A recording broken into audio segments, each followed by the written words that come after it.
Hello friends, मैं शिव नीचान आपका स्वागत करता हूं आपके अपने यूट्यूब चैनल पर। दोस्तों, आज की वीडियो में यहां पर मैं आपको बताने वाला हूं कि अगर आपने बैंक से कैश विड्रॉ किया था और आपका टीडीएस डिडक्ट हो गया तो आप उसको कैसे रिफंड ले पाएंगे। उसके लिए आपको इनकम टैक्स की ऑफिशियल वेबसाइट पर आना है और यहां पर आपको इनकम टैक्स रिटर्न फाइल करनी होगी। इनकम टैक्स की ऑफिशियल वेबसाइट है www.incometax.gov.in। यहाँ पर आपको आना है। उसके बाद सबसे पहले यहाँ पर लॉगिन पर क्लिक करके आपको अपने पैन कार्ड के थ्रू लॉगिन कर लेना है। लॉगिन करने के बाद सबसे पहले तो हम ये चेक करेंगे कि जो आपका टीडीएस है वो कितना कटा हुआ है टैक्स और टीडीएस ऑन कैश विड्रॉल। तो उसके लिए सेक्शन है 194N। अब ये नया सेक्शन आ चुका है 393। तो आपका जो टीडीएस है वो इसी में डिडक्ट होगा। तो पहले यहाँ पर जो है पैन नंबर डालेंगे, पासवर्ड डालकर लॉगिन कर लेंगे। अब उसके बाद यहाँ पर ई फाइल में जाना है, आपको व्यू 26 पर क्लिक कर लेना है। यहाँ पर आपको जो भी आपका टीडीएस है वो शो करेगा। प्रोसीड पर क्लिक करेंगे। यहाँ से जो है असेसमेंट सेलेक्ट करेंगे 2627। उसके बाद व्यू पर क्लिक कर लेंगे। HTML सेलेक्ट करके व्यू पर क्लिक कर लेना है। अब यहाँ पर आप देख रहे होंगे इस केस में जो है बैंक से कैश विड्रॉ करने पर ये जो है टीडीएस कट गया है और यहाँ पर जो है 2% के हिसाब से टीडीएस कटा हुआ है। मैं आपको एक्सटेंड करके दिखा देता हूँ। बाकी यहाँ पर डाटा कॉन्फिडेंशियल है, उसको हाइड किया गया है। ठीक है। अब इसके रिगार्डिंग जो ITR है, आप ITR 1 फाइल नहीं कर सकते हैं। आप इसके रिगार्डिंग जो है यहाँ पर ITR 4 फाइल कर सकते हैं। सबसे पहले हम ऑनलाइन सेलेक्ट करेंगे, उसके बाद कंटिन्यू पर क्लिक करेंगे। उसके बाद यहाँ से हमें स्टार्ट न्यू फाइलिंग पर क्लिक कर लेना है। उसके बाद इंडिविजुअल बाय डिफॉल्ट रहने वाला है, प्रोसीड पर क्लिक करेंगे। यहाँ से आपको ITR 4 में जाना है। ITR 1 फाइल करने के लिए आप जो है एलिजिबल नहीं है। अगर आपने गलती से ITR 1 फाइल कर दिया तो आपको जो रिफंड है वो यहाँ पर नहीं आएगा। ठीक है। तो ITR 4 आप फाइल कर पाएंगे, चाहे तो आप ITR 3, लेकिन ITR 3 काफ़ी लॉन्ग फॉर्म है तो ITR 4 बेटर रहेगा। अब इसके बाद यहाँ पर जो आपकी इनकम एक्चुअल बेसिस वो दिखानी है और जो भी एक्चुअल इनकम है वहाँ पर आपको दिखानी है। ये जो फॉर्म है आपका सैलरी की इनकम, हाउस प्रॉपर्टी की इनकम, उसके अलावा बिजनेस और प्रोफेशन, प्रीजम्पटिव इनकम, अदर सोर्स की इनकम को कवर करता है। उसके बाद लेट गेट स्टार्टेड पर क्लिक करेंगे। फिर उसके बाद यहाँ पर जो है अगर आपकी taxable limit, basic exemption limit जो कि 2.5 लाख से ज़्यादा है तो वो सेलेक्ट करेंगे, अदरवाइज अदर सेलेक्ट कर लेंगे। कंटिन्यू पर क्लिक करेंगे, ओके पर क्लिक करना है। सबसे पहले यहाँ पर क्लिक करना है पर्सनल इन्फॉर्मेशन वाले टैब पर। तो यहाँ पर जो पर्सन है वो जॉब तो नहीं करते हैं। अगर आप सैलरी की इनकम भी अर्न करते हैं तो आप चेक कर लें कि जो आपके एम्प्लॉयर है उनका क्या नेचर है। गवर्नमेंट है, PSU है, अदर पेंशनर्स है, अदर मतलब प्राइवेट है, या फिर नोट एप्लीकेबल। तो इस केस में नोट एप्लीकेबल है, मैंने सेलेक्ट कर लिया है। इस बार जो है एड्रेस, यहाँ पर 2 एड्रेस डालने का ऑप्शन दिया गया है, तो एडिट पर क्लिक करके दोनों एड्रेस करेक्ट कर लीजिएगा। उसके बाद बाय डिफॉल्ट यहाँ पर सेक्शन 139(1) रहेगा। यहाँ पर आपसे पूछा जा रहा है कि पिछले साल में आपने अपनी रिटर्न को फाइल किया था क्या ओल्ड टैक्स रिजीम में। तो इस केस में नो है, मैं नो सेलेक्ट कर रहा हूँ। अगर यस है तो फिर इनकी डिटेल्स यहाँ भरनी पड़ेगी। फॉर्म की किस साल में सेलेक्ट किया था, उसका एक्नॉलेजमेंट नंबर क्या था। सेकंड क्वेश्चन है कि करंट ईयर में आप जो है ओल्ड टैक्स रिजीम सेलेक्ट करना चाहते हैं, तो इस केस में नो है।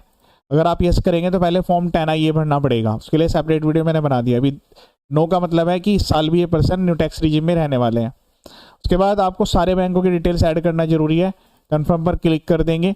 उसके बाद अब यहाँ पर आपको कुछ इनकम ऐड करनी होगी, तो ग्रोस टोटल इनकम पर क्लिक करेंगे।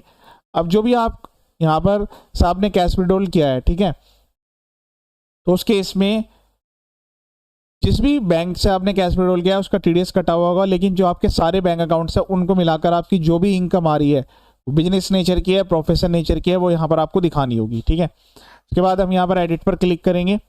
यहाँ पर 44AD ये प्रिजम्पटिव बिजनेस के लिए है, 44AD आपका स्पेसिफाइड प्रोफेशनल्स के लिए है।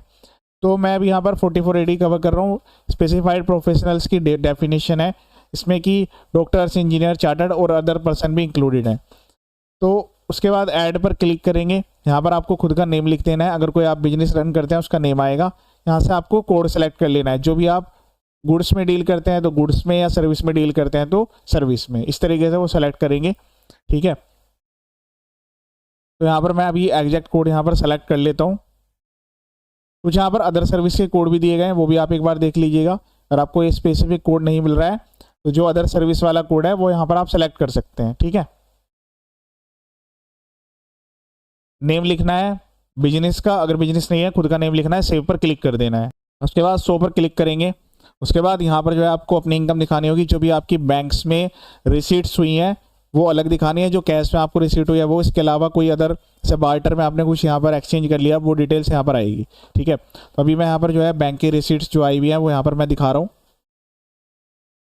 देन उसके बाद कैश में जो अगर आपको कोई वैल्यू रिसीव हुई है वो यहाँ पर आपको दिखानी है। अब उसके अगेंस्ट में यहाँ पर इनकम दिखानी है। तो टोटल आपका रेवेन्यू हो गया, यानी कि रिसीट्स हो गई। अभी आपका रेवेन्यू यहाँ पर एंटर करने के बाद प्रॉफिट दिखाना है। नेट प्रॉफिट आप कितना अर्न कर रहे हैं। तो कम से कम 6 जो आपकी ऑनलाइन मोड में आई है बैंक में, वो यूपीआई के द्वारा ही हो, नेफ्ट आरटीजीएस किसी के द्वारा ही हो, और मैक्सिमम जो भी आपका एक्चुअल प्रॉफिट है, यानी कि विच एवर इज हायर 6% तो कम से कम है, और एक्चुअल में जो अर्न किया है वो आपको यहाँ पर दिखाना होगा। फिर इसके बाद अगर जो आपकी कैश में आ रही है या अदर मोड में आ रही है तो उस केस में कम से कम 8% और एक्चुअल दिखाना होगा। तो मैं यहाँ पर भी एक्चुअल इनकम शो कर रहा हूँ। नो टैक्स रीजन में जो है 12 लाख रुपए तक की इनकम पर कोई टैक्स नहीं है, ठीक है। तो इस केस में जो है पूरा का पूरा आपका रिफंड बनेगा अगर 12 लाख रुपए तक की आपकी इनकम है। उसके बाद सेव पर क्लिक कर देंगे। उसके बाद यहाँ पर कुछ अदर इनकम अगर आपको, आप एक बार चेक कर लिया कोई अदर सोर्स में आपका सेविंग बैंक का इंटरेस्ट आ रहा है वो जरूर ऐड करिएगा, कोई आपका एफडीआरडी का इंटरेस्ट है वो जरूर ऐड करिएगा, कोई डिविडेंड इनकम है या कोई भी अदर इनकम आप दिखाना चाहते हैं तो वो यहाँ पर ऐड कर सकते हैं, ठीक है। फिर उसके बाद सेव पर क्लिक कर देंगे। दैन उसके बाद यहाँ पर कन्फर्म पर क्लिक करेंगे। अब यहाँ पर आपको कुछ डिटेल्स और डालनी होगी, इसमें कि डिस्क्लोजर एंटर करना होगा। तो उसमें क्या है कि बैंक का बैलेंस डालना जरूरी है, बाकी के जो भी बिजनेस से डेटर क्रेडिटर्स हैं वो आपको एंटर करना जरूरी है, जो इन्वेस्टमेंट है वो जरूरी है, कैश इन हैंड जो आपके पास है वो यहाँ पर आपको एंटर करना है। तो जो डिटेल्स यहाँ पर आपको एंटर करनी है वो आप एक्चुअल बेसिस से एंटर करेंगे। अगर वो डिटेल्स नहीं है, मतलब आपके पास डाटा नहीं है, क्योंकि यहाँ पर proper books of account maintain करने की रिक्वायरमेंट नहीं आती प्रीएम्प्टिव में, लेकिन जो डिटेल्स है वो एक्चुअल बेसिस आपको डालनी है, ठीक है। और जरूरी नहीं है कि सारी डिटेल्स डालनी है, जो जो डिटेल्स आपके पास अवेलेबल है वो यहाँ पर आपको एंटर कर देनी है। बैंक बैलेंस जरूर ऐड करना है। उसके बाद कन्फर्म पर क्लिक कर देना है। अब उसके बाद यहाँ पर जो है आपका जो भी अगर कोई लॉन्ग टर्म कैपिटल गेन है शेयर से 1,25,000 तक का वो एग्जाम्प्ट है, तो अभी मैं इसको यहाँ पर जो है कंसिडर नहीं कर रहा हूँ। न्यू टैक्स रीजन में काफ़ी कम डिडक्शन अलाउड होती है, लेकिन कंफर्म आपको करना जरूर होगा। एक बार कंफर्म पर क्लिक करेंगे, दैन उसके बाद टैक्स पेड, तो जो भी आपका टीडीएस डिडक्ट हो रखा है वो यहाँ पर आपको शो करेगा।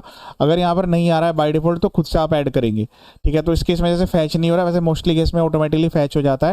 यहाँ पर ऐड पर क्लिक करेंगे, 10 नंबर जो भी मैंने आपको 26 से दिखाया था वहाँ से सेलेक्ट कर लेंगे। फिर उसके बाद यहाँ से जो है सेक्शन सेलेक्ट करेंगे, तो अभी 194N है, उसके रिगार्डिंग हम ये जो फाइलिंग कर रहे हैं। तो लेकिन आज जब आप ITR फाइल कर रहे हैं उसमें आपको सारी इनकम एक्चुअल बेसिस अपने दिखाना जरूरी होता है, ठीक है। तो मैं यहाँ से अभी जो डिटेल्स है वो सेलेक्ट कर लूँगा। पहले मुझे सेक्शन सेलेक्ट करना होगा।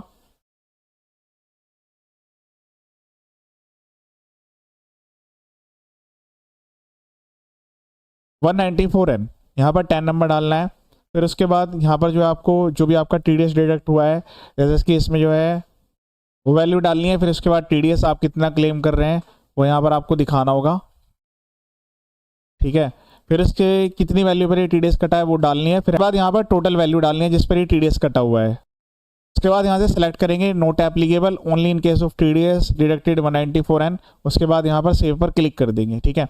जो आपका TDS है वो यहाँ पर आपको दिखाई देगा इस टाइप से। उसके बाद कन्फर्म पर क्लिक कर देंगे, ठीक है। उसके बाद टोटल टैक्स लायबिलिटी, तो टोटल टैक्स लायबिलिटी इस केस में नहीं आ रही है, 12 लाख रुपए तक की इनकम है। कन्फर्म पर क्लिक करेंगे, प्रोसीड टू वेरीफाई। उसके बाद यहाँ पर आपको क्लिक करना है प्रीव्यू एंड सबमिट।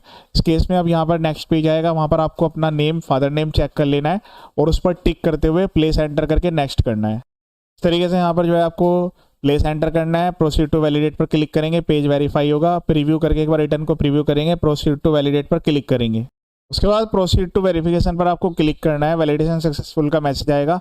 गलत ITR मत भरिएगा और जो TDS रिफंड ऑटोमेटिकली आ रहा है उसको एक बार वेरीफाई जरूर करिएगा। कंटिन्यू पर क्लिक करेंगे, यहाँ पर पहले वाला ऑप्शन लेंगे आधार OTP वाला। उसके बाद कंटिन्यू पर क्लिक करेंगे। कंटिन्यू पर क्लिक करने के बाद आधार वाले नंबर पर OTP जाएगा, उसको वेरीफाई करते हैं आपकी जो रिटर्न है वो सबमिट हो जाएगी। तो ध्यान रहे सारी इनकम को प्रॉपर्ली रिपोर्ट करना है। ITR 4 आप फाइल कर सकते हैं 194N TDS on cash on withdrawal के रिगार्डिंग। और इसके अलावा मेरे यूट्यूब चैनल पर काफ़ी सारे वीडियोज अवेलेबल है, स्पेसिफिक इनकम वाइज भी यहाँ पर काफ़ी सारे वीडियोज मैंने अपलोड किए हुए हैं, वो वीडियो भी एक बार देख सकते हैं। चैनल का पर्पज फुली एजुकेशनल है। ये वीडियो देखने के लिए थैंक यू सो मच।